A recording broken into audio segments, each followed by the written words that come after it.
그 수팔이라고 하는 말을 제가 들었습니다. 거기 검도 쪽에서 많이 한다 그러더라고요. 이게 원래 불교 용어인데 검도에서 스승님이 나한테 가르쳐 줄 때 가르침을 내 것으로 만드는 과정 3단계 얘기하는 거예요. 수팔이 한문이에요. 수는 뭘까요?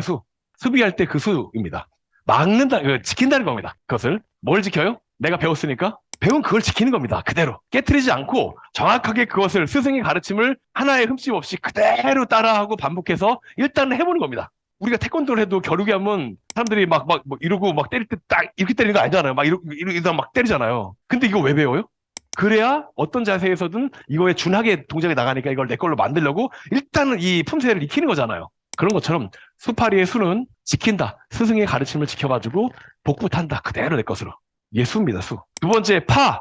파는 무엇이냐면 우리가 뭔가 지금 틀을 하나 만들었으니까 틀에서 벗어나려고 그러면 어떻게 해야 돼요? 그쵸. 틀을 깨야죠. 깨트릴 파입니다. 파괴할 때 파죠. 이 데미안 이런 말 나오잖아요. 새가 알을 깨고 나오죠. 알을 깨고 나오는 것은 다름 아닌 그 새에게는 뭘 깨고 나온 겁니까? 자기의 세상을 깨트리고 나온 겁니다. 그래야 새롭게 날아갈 수 있죠. 그게 깨트릴 파의 파입니다. 스승의 가르침을 복사붙이기에서 정확하게 만들고 하라는 걸 그대로 했다면 이제는 의도적으로 다르게 보는 겁니다. 그래야 비교 분석이 되고 어떤 취지에서 이런 것들을 했는지를 알죠. 그리고 나에게 맞는 걸 이제 붙일 수 있는 여지를 만들어낼 거 아니에요. 그래서 의도적으로 새로운 시도들을 해보는 과정이 바로 파입니다. 이거잖아요. 인당기 오시면 여러분들이 인스타 광고 하라 그래요. 그럼 어떻게 하면 돼, 이제? 군소리 하지 말고 하면 돼요, 그냥. 근데 나는 아무리 봐도 인스타그램으로 사람이 모일 만한 그 DB가 아닌데, 그러니까 군소리 말고 해보라고. 일단, 하나는 이유는 있으니까. 하다 보면 뭔가 있을 거 아니에요. 근데 해도 자꾸 안 돼. 그럼 거기서 이제 멘붕 오지 말고, 왜 하라는지 깨달았다. 그럼 이제 안 해보는 거죠. 거꾸로 하는 거죠. 인스타 광고 말고 다른 걸 할 거 없나? 그게 파잖아, 파. 의도적으로 거기서 전화 걸어보라 그러는데, 안 걸어보는 거죠, 이제는. 이건 뭐, 하라고 해가지고, 기존의 가르침을 거부하라는 소리가 아니라 깨트려보는 시도를 좀 해보다 보면서 새로운 시도를 추가하는 소리인 겁니다. 그래야 지금 내가 이것도 해보고 저것도 해보고 다양성을 넓히잖아요. 그리고 왜 하는지 깨닫잖아요. 그 원리를. 그 다음에 바로 이것을 받아들여서 이제는 종합해서 내 것으로 새로운 철학을 만들어내 나만의 방법을 창안하는 겁니다. 이게 새로운 철학이 만들어지고 새로운 학문이 만들어지는 원리들이죠. 일단은 듣잖아요. 듣고 나서 아닌 것 같으면 또 딴 거 해보잖아요. 그러다가 이제 섞어서 융합시키죠. 잘 따져보면 제가 MBA에서 가르치는 내용의 큰 부분이 어떻게 시작되냐면 제가십본이라고 부르잖아요. 그 집을 다스릴 10가지의 근본. 가정에서의 가장인 아빠 혹은 엄마가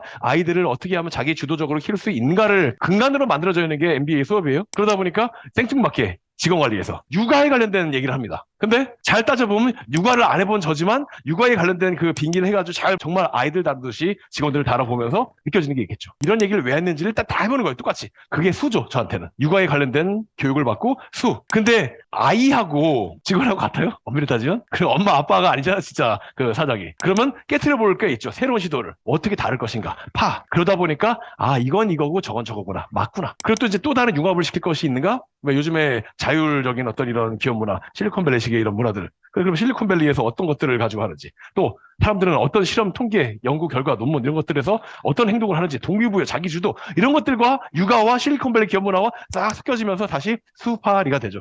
습득하고 그대로 복붙하면서 충분히 내 것으로 녹여본 후에 다시 한번 의도적으로 새로운 시도를 해보면서 섞을 준비를 하고 내 나름대로의 이론을 얹어서 융합하면 말 그대로 이제 융합이 되는 겁니다. 모래와 자갈이 섞였습니다. 어떻게 하면 돼요, 그냥 빼면 빼지죠. 자, 이제 커피를 다시 분말과 물로 바꾸기 위해서 어떻게 해야 되죠? 참 난해하죠. 이렇게 서로가 섞여가지고 새로운 창출물로 형태가 바뀌어버리면 우리만의 것이 만들어지는 겁니다. 이 수파리, 나만의 이론이 나오는 그런 세 가지의 단계를 우린 거쳐 나갈 거다. 그래서 무조건 일단은 내 거화 시켜라. 근데 일단은 시키면 하자 그랬잖아요. 장고 끝에 악수도 나고. 굳이 그걸 장고를 못하고 해요. 더 좋은 수들 것도 아닌데. 솔직한 얘기로.